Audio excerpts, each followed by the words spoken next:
Mores are something that are very interesting to me. Mores. They are kind of the social compass, the social moral compass of a society, or at least a group of people. And the social norms and mores, what is moral, what is right in a society, you have to understand, I think, on some level, that a lot of that stuff has a greater good element to it, right? It has to. That's why it has evolved in the way that it has among the standards of a culture. So, for example, the virtues. What are the virtues? Probably you have a fairly good sense. But do you? And if we went to someone from some other part of the world, would they have the same things listed as virtues? Those things which, if you do them, make you virtuous. If we went to a different time period, would all of those things be the same? Welcome to Strip Coverlet, where we squeeze the bigger picture out of literature. I am Adrian Fort, and we are here for another poetry discussion, which will appear in two playlists here on the channel. Number one being the poetry discussion playlist, now over 800 videos strong, and number two being the William Blake playlist. The poem in question today is known as The Human Abstract, and it reads as such. Pity would be no more if we did not make somebody poor.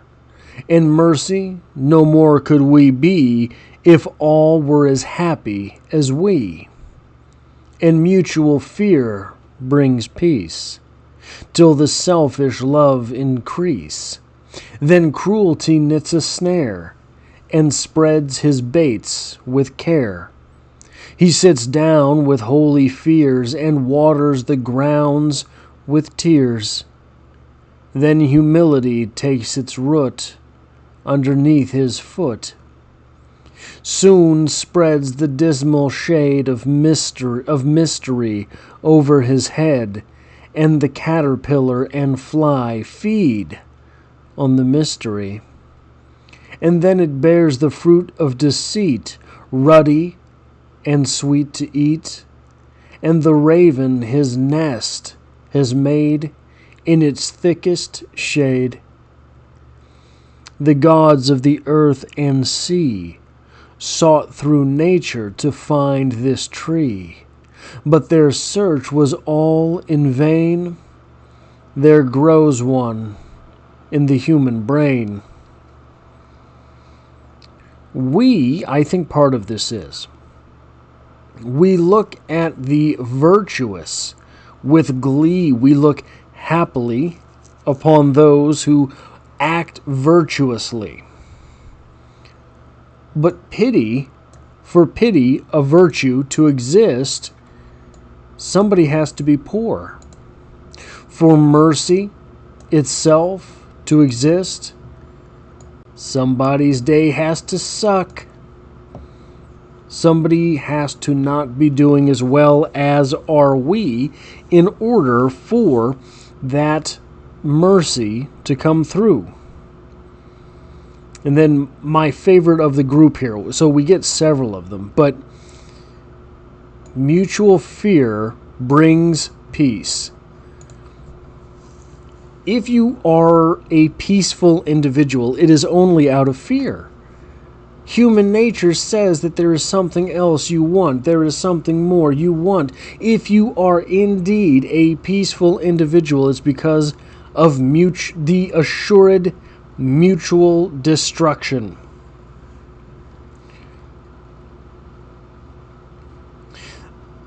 It's easy, I think, to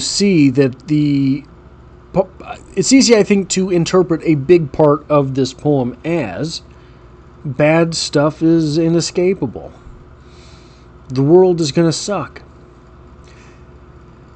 You have to have the poor in order for someone to be to embody pity.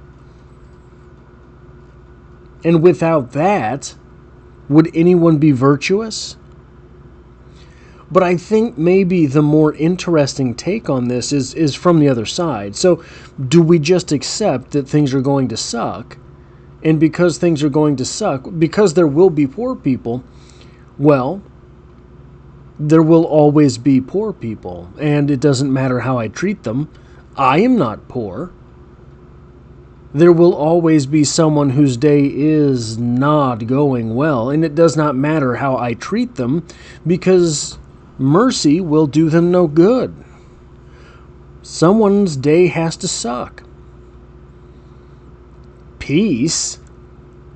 Maybe we want peace, but the moment that I have some advantage, is it not my duty to use that advantage and get everything for me, for my people? There was a point in time where might made right. There was a point in time when to do that was the virtuous thing. The virtuous thing was, if I can, I do. Why? Well, because someone else will. Why? Because if I can and I don't, there is such an overwhelming lack of resources that the people important to me might not make it. So if I can, it is not just that maybe I will.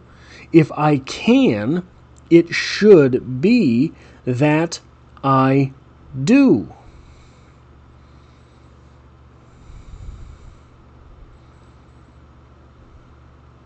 But those are not the virtues that we have today.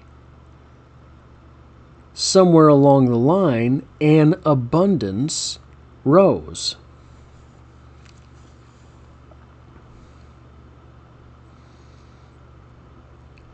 The idea of virtues, I think, is something. So virtues basically are mores. Virtues basically are the group saying, hey, we find this thing valuable. Where did virtues move from something that was beneficial to the individual to something that was beneficial not to the self but to others? Mercy, to have mercy, does me no good.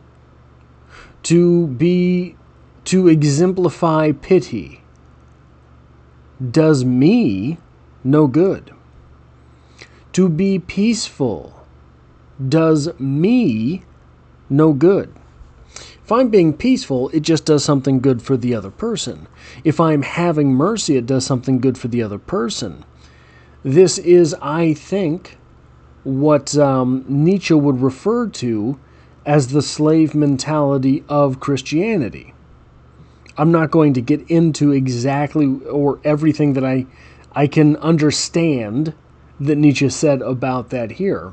But I think that it's very much worth looking into if you're interested in the idea.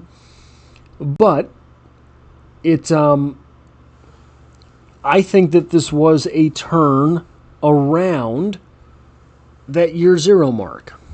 Whether you think it was religion, whether you think it wasn't, it seems that the profligation of the human experience started in earnest around there, where there was bounty.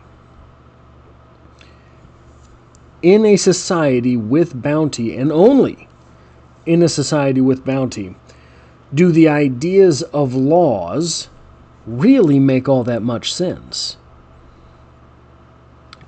Before people have the ability to really provide for themselves and their families,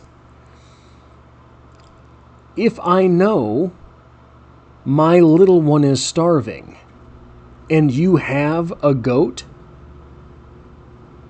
it doesn't matter what the law says. My little one is dying.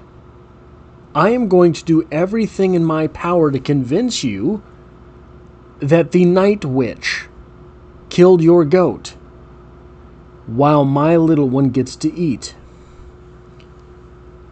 But when there's bounty, somewhere in society at least, a large portion of that desperation is gone. So virtue can transfer from I, me, mine to you, yours, yoursen. That is all I have for this poetry discussion. If you like or appreciate what it is that I do here, hitting the like button really does help me out, as it tells YouTube to share this video with other literature lovers. If you find yourself here by chance but not design, literature is the only thing I talk about on the channel, dropping multiple videos every single week. There's poetry every Monday, and as always, I hope to have you back for the next one.